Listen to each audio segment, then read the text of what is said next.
दीवाना कोला रे ए गोरी रे तोर जवानी दीवाना कोला रे मोर मनर सिया कैसे मोर मनर जारी पके पके रो प्यारी दूरी न जारी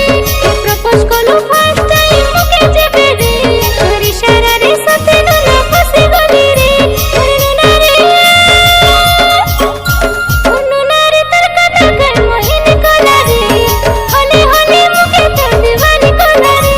ए गोरी रे तोर जवानी दीवाना कोला रे ए गोरी रे तोर जवानी दीवाना कोला रे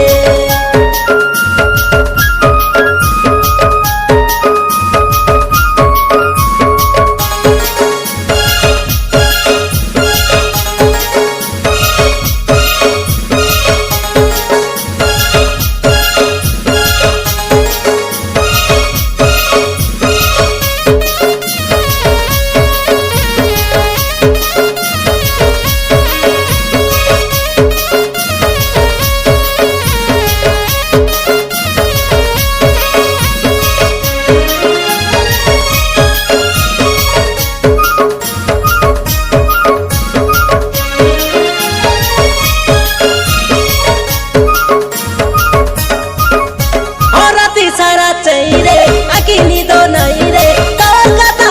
कथा बोले बाबूजी के बेखानु राजा रे घर कलु छाती रे तोके एका सब बेले मन खोजुची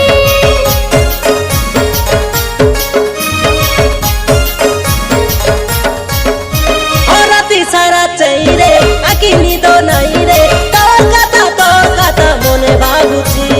के बेखानु राजा रे घर कलु छाती रे तोके एका सब बेले मन खोजुची देखी देखी सुंदरी नोनी लाजे हंसिले मन के लागे केते खुशी रे नुना रे तरका तक मोहिनी कोला रे हले हले मुके तोर दीवानी कोला रे ए गोरी रे तोर जवानी दीवाना कोला रे ए गोरी रे तोर जवानी